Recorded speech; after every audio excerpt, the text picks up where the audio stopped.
Et je reçois pour ce numéro du Journal des Biotech Pascal Prigent, directeur général de GenFit. Bonjour Pascal. Bonjour. Eh bien, on en parlait justement dans un point d'actualité récent, qu'il faudrait qu'on se parle pour commenter l'actualité récente de GenFit, parce qu'il y a lieu justement à dire, notamment, bien sûr, cette annonce d'il y a à peu près 2 semaines pour la FDA, l'autorité de santé américaine, pour approuver l'Iqirvo dans la cholangite biliaire primitive. Alors pour ceux qui n'auraient pas suivi, c'est bien le nom commercial de l'Elafibranor en partenariat avec Ipsen. Pour une biotech, Pascal, on ne va pas se mentir, c'est une étape majeure. Concrètement, déjà j'imagine que ça doit faire du bien d'avoir franchi cette étape. Et puis quelles conséquences cela va avoir pour GenFit? Je pense notamment bien sûr au versement de royalties concernant la vente du produit. Oui, alors je dirais effectivement c'est une étape majeure, majeure à tel point qu'en fait en France c'est jamais arrivé. C'est la première fois qu'une biotech française qui a découvert une molécule, puisque l'Elafibranor a été découvert à l'époque par GenFit, la développe complètement tout au long de cette chaîne de développement jusqu'à la fin de la phase 3 et qu'ensuite le produit est mis sur le marché américain. Donc c'est la première fois, étape majeure. Et puis deux impacts évidents. Le premier est financier, oui. Puisqu'on a d'ores et déjà touché environ 50 millions d'euros qui étaient liés à ces premières ventes aux États-Unis, qui ont eu lieu dans la foulée de l'approbation. Et sur cette année, entre ce milestone, le milestone qu'on a déjà touché de 13 millions qui correspondait au filing et le milestone qui correspond au remboursement européen, on espère toucher à peu près 90 millions d'euros, ce qui évidemment à notre échelle est extrêmement significatif. Et puis derrière les royalties, puisque maintenant qu'on a commencé à vendre, il y a des royalties qui commencent à s'appliquer et qui, on l'espère, vont croître dans les années à venir.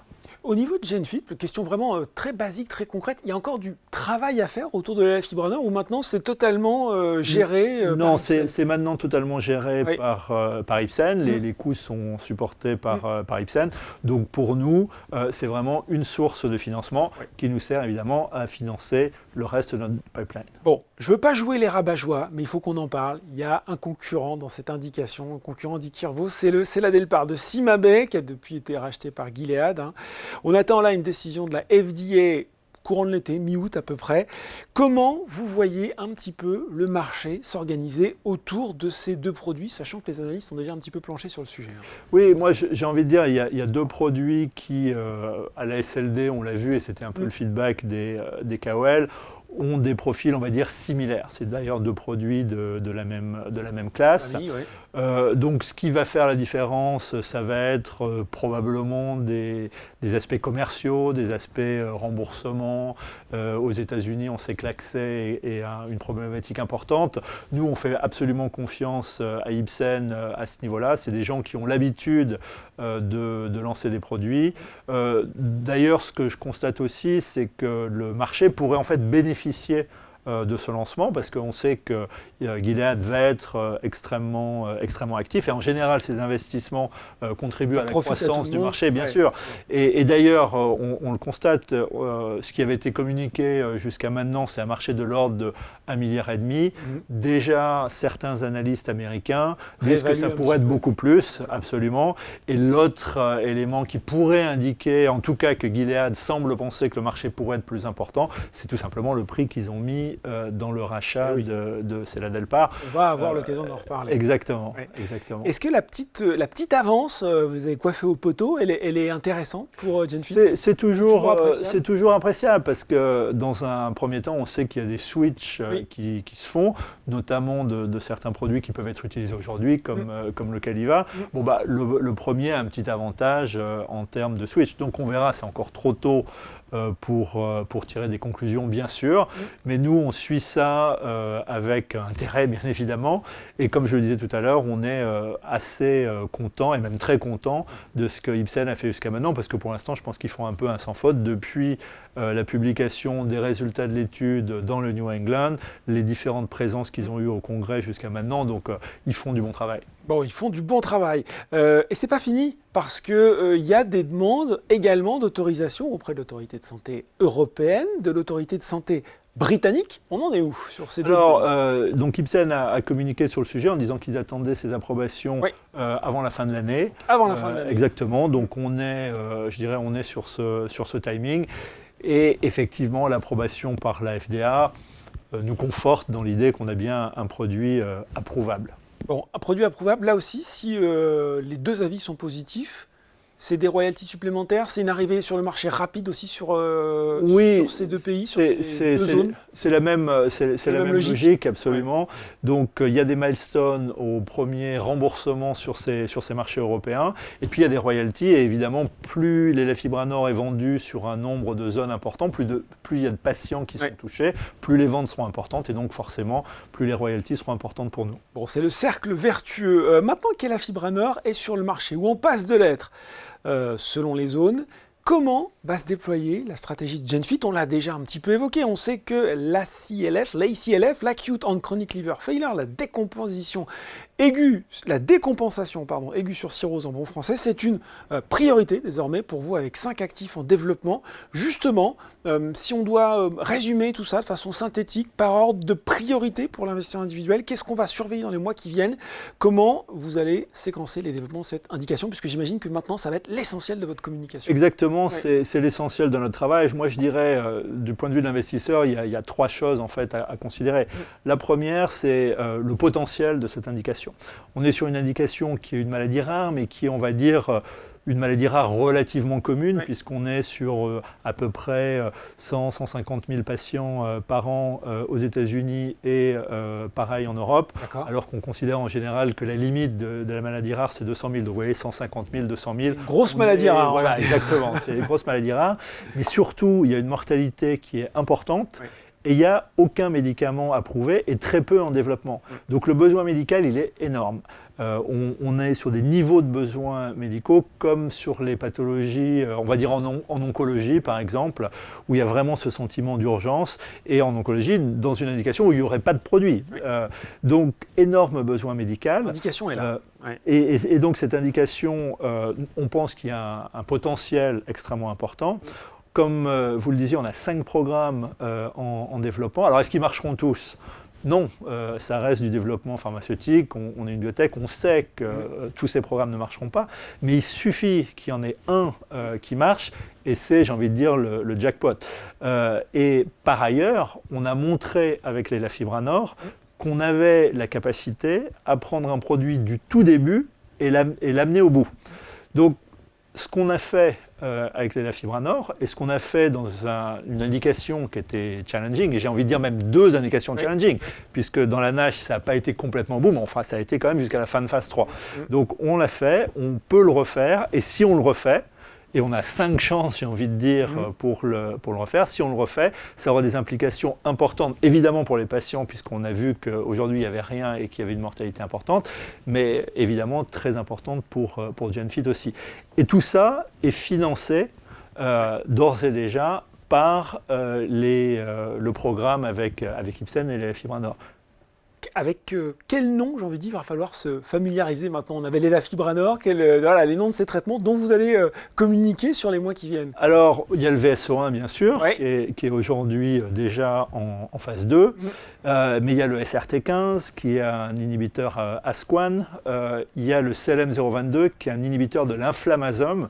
Et ce CLM022, alors il est un petit peu plus en ce qu'on appelle early stage, il est encore en préclinique, mais moi c'est un mécanisme sur lequel je mise beaucoup, et on voit d'ores et déjà qu'il y a des grandes manœuvres au niveau pharma autour de ces inhibiteurs de l'inflammasome qui deviennent une target assez à la mode. Alors elle n'est pas encore développée dans la CLF, elle est développée dans d'autres indications, sur d'autres programmes, mais nous on a ce développement ACLF, et donc voilà, SRT15, CLM022, VSO1 et NTZ bien sûr, qui était le programme qu'on avait, un peu le premier qu'on avait dans la CLF. Des communications un petit peu marquantes à venir d'ici la fin de l'année sur l'un ou l'autre de ces traitements? Oui, alors d'ici la fin de l'année, on attend des premiers résultats dits intermédiaires sur VSO1. Et puis assez rapidement en 2025, c'est l'entrée en clinique de NTZ puis de SRT15. Donc ça peut aller assez vite. Ça peut aller assez vite.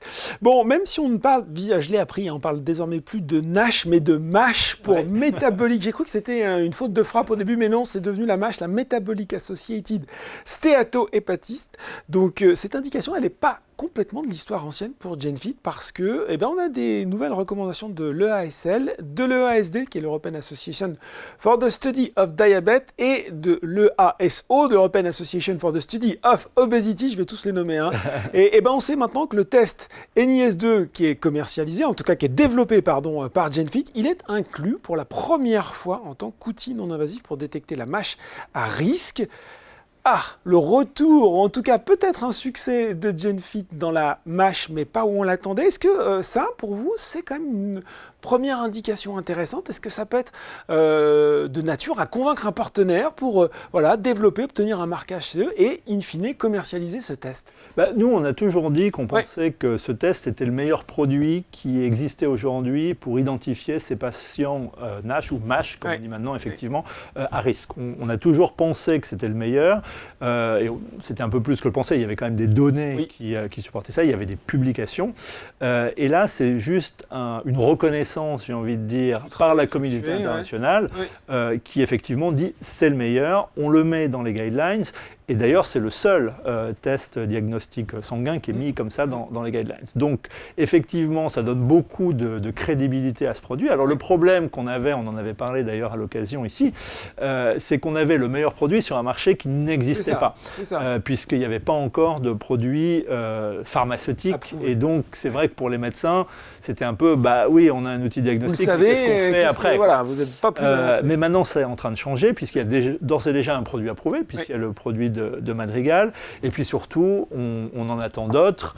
On pense en particulier aux produits de Novo, de Lilly. On espère le produit d'Inventiva, une biotech française.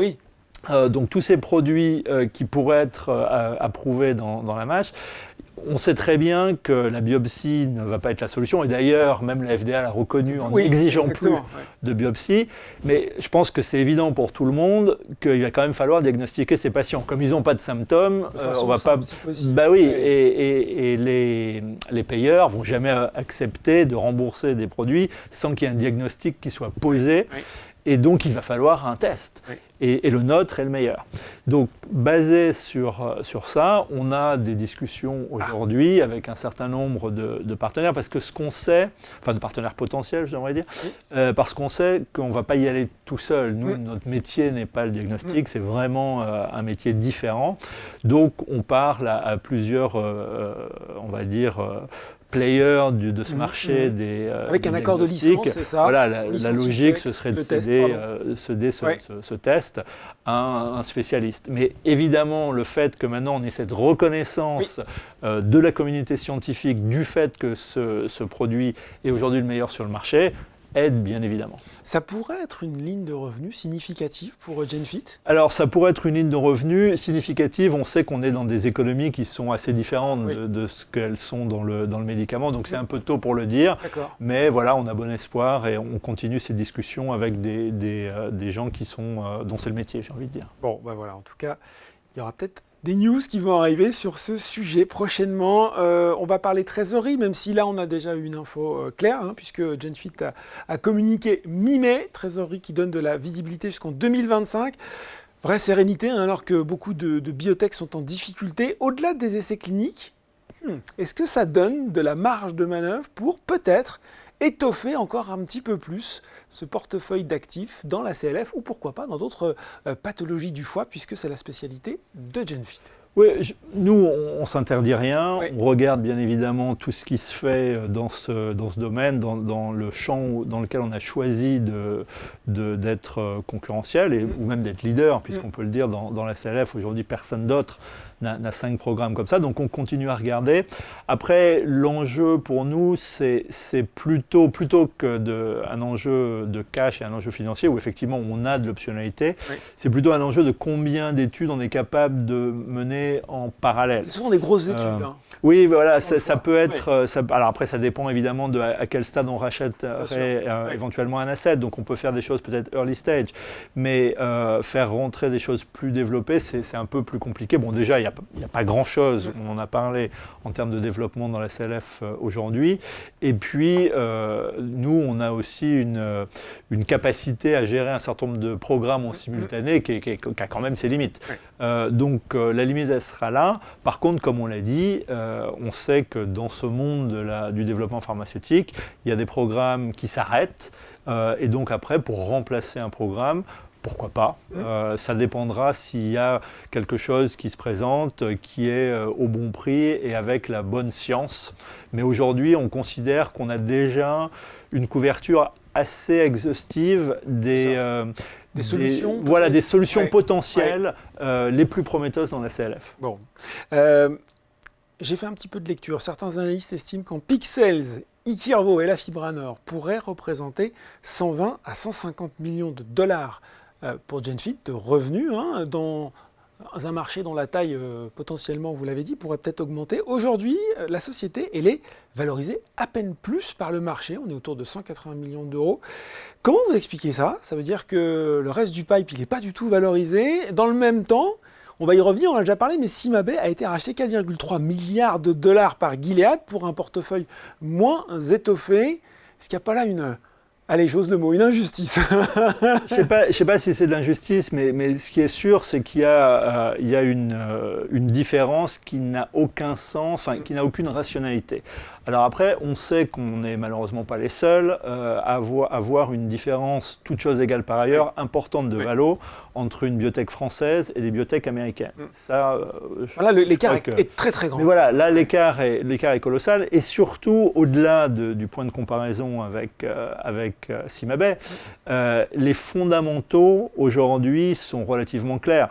Effectivement, là, il y a beaucoup d'analystes qui mentionnent les chiffres dont vous avez parlé, donc je pense que c'est assez clair pour tout le monde que si Ipsen vend comme ils l'ont annoncé dans leur dernière conférence plus de 500 millions par an et que ça fait ce type de revenus pour nous, une centaine de millions, on ne peut pas valoir 180 parce que ces 100 millions, ils ne rentrent pas une fois, ils rentrent tous les ans. Donc là, mathématiquement, si vous voulez, il y a une espèce d'impossibilité. Donc moi, ma vision, c'est qu'il y a un moment où les marchés, il faut croire en l'efficacité des marchés. Il y aura une prise de conscience. Quand les dollars ou les euros commenceront à rentrer, j'espère qu'il y a un moment où il y aura une prise de conscience. Parce que moi, j'ai un peu tout entendu. On avait des résultats de phase 2 qui étaient excellents, aussi bons que ceux de CymaBay, et on valait beaucoup moins. Et on me disait, oui, mais parce que l'échec dans la NASH, peut-être, a rendu les gens frileux, ils attendent de voir la phase 3. Très bien, on a vu la phase 3, une phase 3 positive, publiée dans le New England, assez peu de mouvement. On m'a dit oui, mais peut-être qu'ils attendent que la phase 3 de CymaBay soit mieux. Elle est sortie, elle n'était pas mieux. Toujours pas de mouvement. Oui, mais peut-être que les gens ne sont pas sûrs que la FDA va quand même approuver. Bon, maintenant, la FDA l'a approuvé. Maintenant, les euros commencent à rentrer et ils vont rentrer tous les trimestres à partir de maintenant. Donc, je pars du principe qu'il y a un moment où le principe de réalité va rattraper les investisseurs. Voilà, c'est ça. Et donc, il devrait y avoir normalement une convergence. Parce que vous avez dit, à juste titre, le pipeline n'est pas valorisé. Oui. C'est vrai. Mais même l'Elafibranor aujourd'hui n'est pas valorisé. Si on prend les chiffres des analystes aujourd'hui, même les plus pessimistes, ce qu'on devrait retirer de ce programme est bien supérieur à notre valeur actuelle. Je ne parle même pas du pipeline. Le pipeline, c'est du bonus. Bon ben voilà, explication très claire et point de situation très complet sur GenFit avec désormais ses ambitions dans la CLF. Merci beaucoup Pascal. Merci à vous.